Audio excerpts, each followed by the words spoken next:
अब नीलामी में दूसरी जमीन को नीलामी के लिए दिखाया जाता है। उस जगह को निशिनो पर्वत कहा जाता है। वो जगह बहुत बड़ी तो थी लेकिन सुनसान भी थी और उसकी बोली 50 मिलियन से शुरू होती है। तभी अमीर लड़का बोलता है कि ये तो बहुत बेकार जमीन है, यहाँ तो कभी तरक्की नहीं होगी, इसकी नीलामी करना तो बेकार है। लेकिन तभी हैरी उस जमीन के लिए 55 मिलियन की बोली लगा देता है और तभी मिस्टर ये हैरी से बोलते हैं कि माना निशिनो पर्वत की जगह बड़ी है लेकिन वहाँ पर विकास होने की कोई संभावना ही नहीं है। तभी ये जमीन 55 मिलियन में हैरी की हो जाती है और अमीर लड़का हंसते हुए बोलता है कि एक बंजर जमीन के लिए 50 मिलियन से ज्यादा खर्च किए। लेकिन तभी हैरी उससे बोलता है कि अगर तुम अभी मुझे 1 बिलियन देते हो तो मैं ये जमीन तुम्हें बेचने के बारे में सोच सकता हूँ। ये सुनकर तो अमीर लड़का हैरी से बोलता है कि क्या तुम अपनी गरीबी की वजह से पागल हो गए हो, क्या तुम्हें मैं बेवकूफ लगता हूँ। तभी हैरी बोलता है कि ठीक है, मैं आशा करता हूँ कि तुम्हें इस डील को ठुकराने का पछतावा नहीं होगा। और हैरी 55 मिलियन का चेक देकर जमीन के कागज ले लेता है। हैरी उस बंजर जमीन को नीलामी में खरीद लेता है और अमीर लड़का उसका मजाक बनाता है कि एक बेकार जमीन पर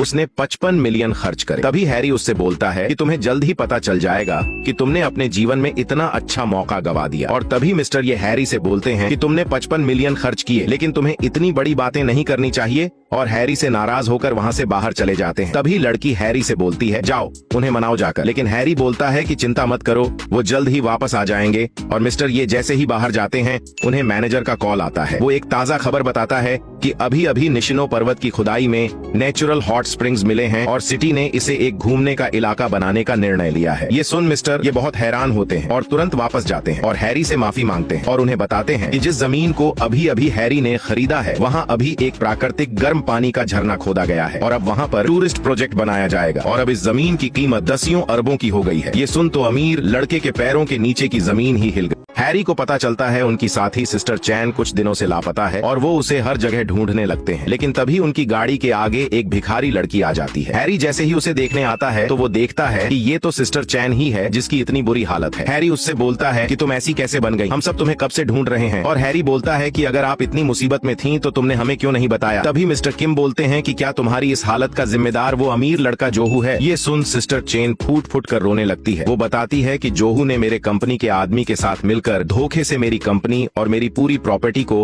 अपने नाम करवा लिया। और हैरी बोलता है तुम चिंता मत करो, मैं जोहू से तुम्हारा बदला जरूर लूंगा। हैरी अपने घर आता है तो उसे पता चलता है कि कुछ लोग उसकी पत्नी और उसकी बच्ची को किडनैप करके ले गए हैं और उसका साला हैरी को बताता है कि उन्होंने तुम्हें आधे घंटे के अंदर शहर की एक फैक्ट्री में बुलाया है। और तभी हैरी जल्दी से एक रिकॉर्डर अपने साथ ले लेता है और उस फैक्ट्री में चला जाता है और यहाँ अमीर लड़के ने उसकी पत्नी और बच्ची को कैद करके रखा था। और जोहू हैरी को बहुत मारता है और बोलता है कि तुम्हारी वजह से मुझे बहुत नुकसान हुआ। और हैरी को बहुत मारता है और जबरदस्ती उसकी सारी प्रॉपर्टी के कागज पर उसके अंगूठे के निशान लगवा लेता है। और निशान लेने के बाद वो उन सभी को मारने लगते हैं और उसकी बच्ची बेहोश हो जाती है। तभी चेन अपने आदमियों के साथ आकर उन पर हमला कर देती है। हैरी को जब होश आता है तो वो अपने आप को हॉस्पिटल में पाता है और वो तुरंत अपनी बच्ची के पास जाने के लिए भागता है। बाहर आकर उसे पता चलता है कि उसकी बच्ची की हालत बहुत खराब है और तुरंत उसका ऑपरेशन करना होगा। और काफी देर बाद ऑपरेशन पूरा हो जाता है और हैरी की बच्ची की जान बच जाती। अब हैरी वो रिकॉर्डिंग पेन निकालता है जिसमें हैरी ने अमीर लड़के की सभी बातों को रिकॉर्ड कर लिया था, जिसमें उसके सभी गुनाहों के सबूत थे। और हैरी सबूत को पुलिस को दिखाकर पुलिस को अमीर लड़के के पास लेकर पहुंच जाता है। पुलिस जोहू को उनके साथ चलने को बोलती है लेकिन जोहू बोलता है कि मुझे गिरफ्तार करने से पहले वारंट लेकर आओ। तभी पुलिस उसे गिरफ्तार करने का वारंट दिखाती है। तभी जोहू पूछता है कि मेरे खिलाफ तुम्हारे पास क्या सबूत है। तभी चेन उसे रिकॉर्डिंग पेन प्ले करके सुनाती है जिसमें जोहू ने खुद अपने सभी गुनाहों के बारे में बताया है। और पुलिस जोहू को पकड़ कर ले जाती है और साथ ही साथ उसके पिता को भी पुलिस पकड़ कर ले जाती है और इस ड्रामे का एंड हो जाता है।